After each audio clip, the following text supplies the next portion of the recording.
So now we will study the water cycle. So what is water cycle? So water cycle होता है कि जब आपका जो ग्राउंड वाटर होता है it evaporates in the air on heating, और फिर बाद में वो कंडेंसेशन के थ्रू जो क्लाउड से वाटर रेन की फॉर्म में ग्राउंड पे आपको वापस मिलता है. तो this continuation process is called water cycle. In the nature, a continuous cycle of evaporation, condensation and precipitation occurs. Water evaporates from water bodies like lakes, rivers, oceans, etc. तो आपको पता है जो सन की हीट से जो वाटर का evaporation होता है कहाँ से, वाटर बॉडीज से, जैसे lakes, rivers and oceans. It condenses in the air and falls down on earth as rain and snow. फिर जब वो पानी ऊपर कलेक्ट हो जाता है सन की हीट से, तो it condenses in the air, तो उसका कंडेंसेशन होता है एयर में, एंड इट फॉल्स डाउन, वो दोबारा से हमारी अर्थ पे हमें रेन और स्नो की फॉर्म में मिल जाता है. तो when water falls it goes back into the water bodies like rivers, lakes and oceans. फिर वो पानी आपका फिर से कलेक्ट हो जाता है वाटर बॉडीज़ में, जैसे rivers, lakes and oceans. This continuous process is called water cycle, और इसी प्रोसेस को हम वाटर साइकिल बोलते हैं. तो पिक्चर में देखिए बच्चे, वाटर साइकिल है यहाँ पे.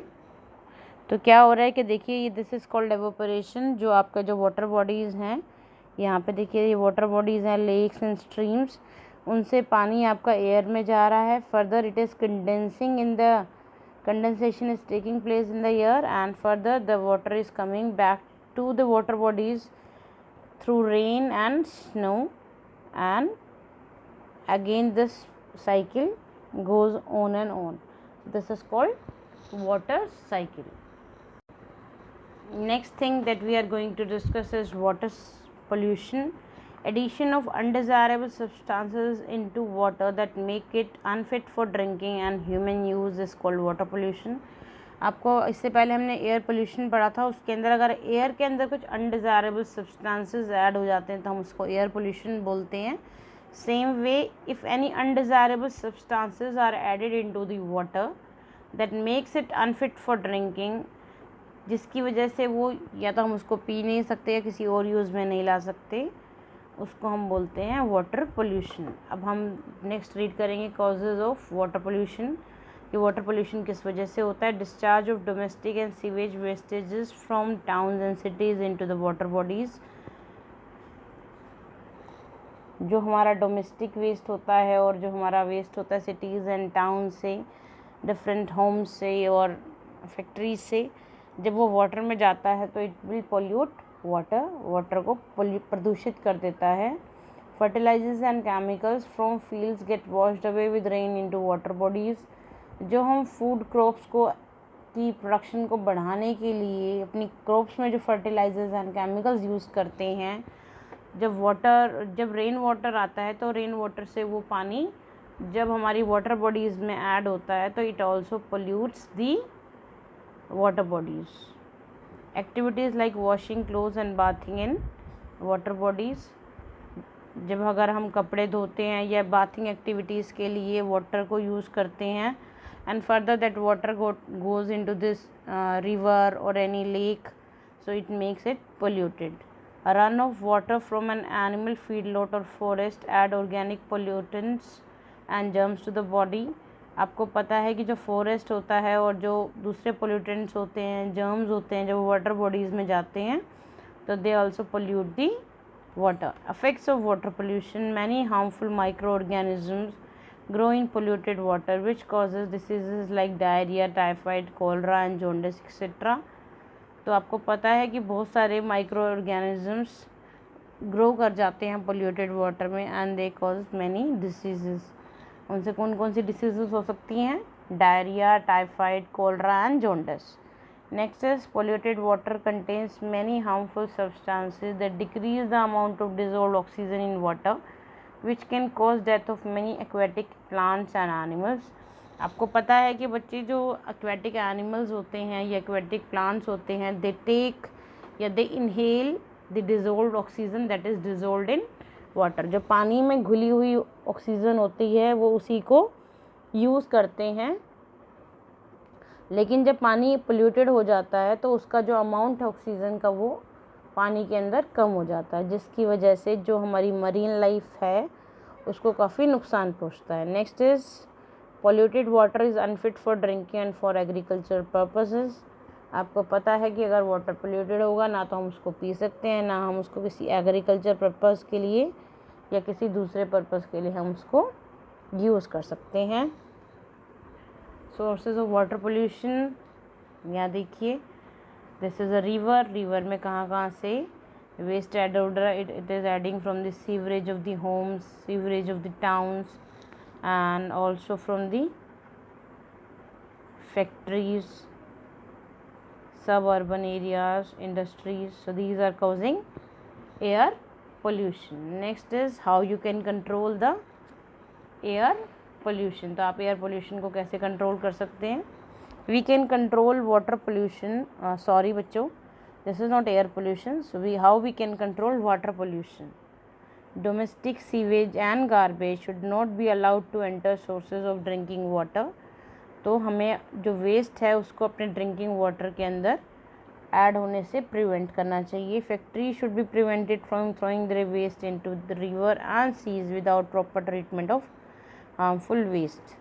तो जो फैक्ट्रीज़ हैं उनको भी अपना जो वेस्ट है they should not throw into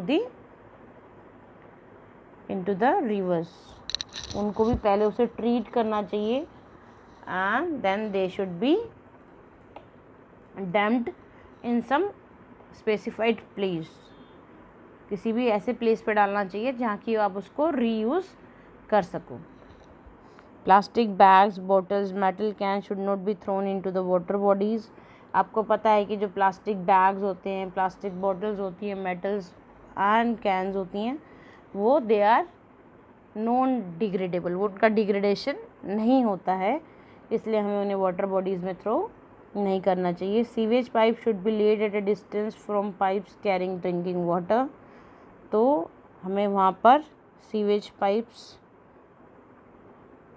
को जो है थोड़ा सा दूर डालना चाहिए अपने ड्रिंकिंग वाटर से, ताकि जो सीवेज की जो लाइन्स हैं वो आपके ड्रिंकिंग वाटर से मिक्स ना हो। Activities like washing, cleaning and bathing in the water body should be avoided.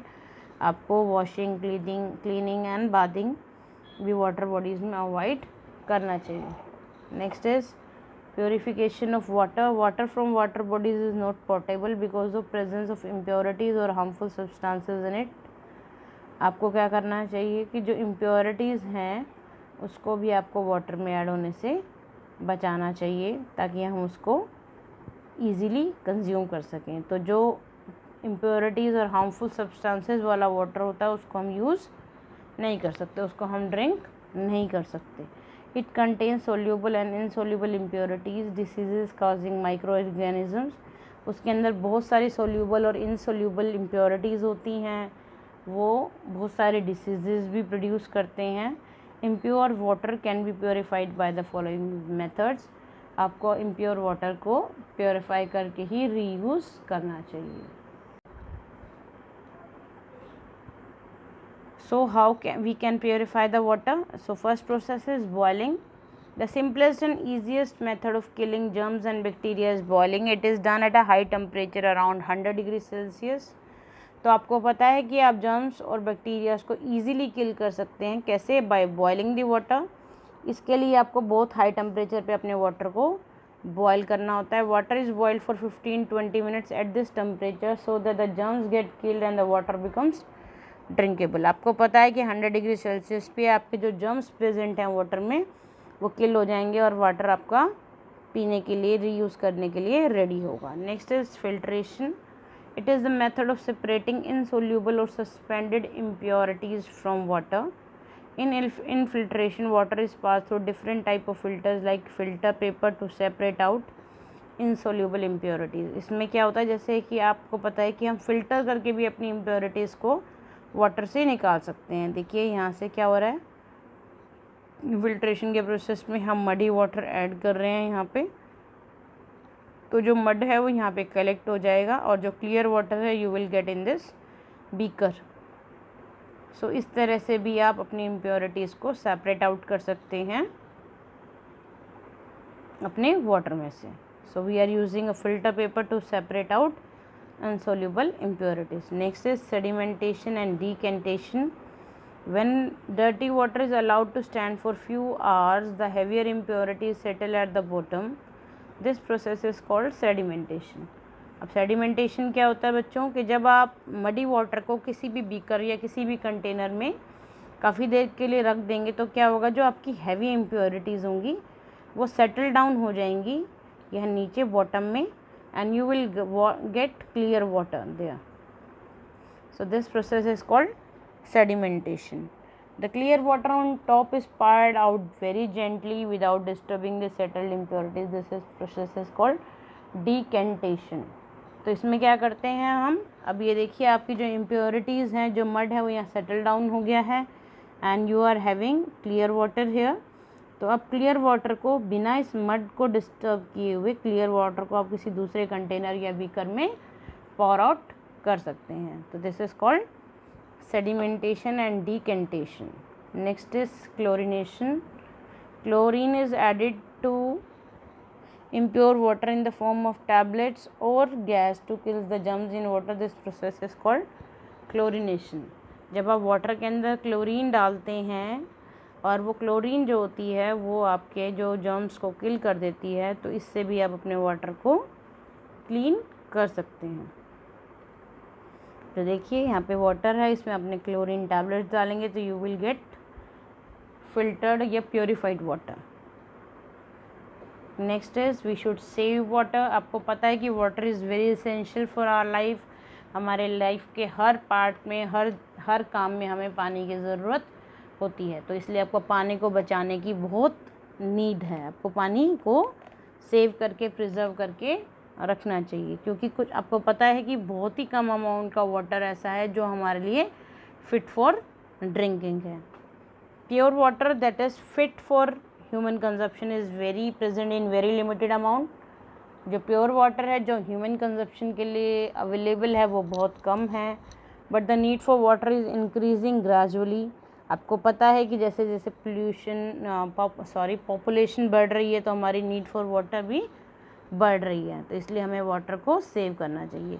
In order to meet the increasing demand water must be saved. It can be done in the following ways. Next is close the taps properly after use, never leave them dripping. तो आपको जो taps हैं water taps उनको properly clean करके रखना, close करके रखना चाहिए. उनसे कभी भी आपका पानी टपकना नहीं चाहिए. Never leave them dripping. We should take limited water in a bucket to wash cars and balconies. आपको अपनी बालकनीज और कार वॉश के लिए भी रनिंग वाटर यूज़ नहीं करना चाहिए. We should always use a bucket to wash our cars. We should never use a hose pipe as it increase wastage of water. कभी भी आपको पाइप का यूसेज नहीं करना चाहिए क्योंकि उससे कंजप्शन ऑफ वाटर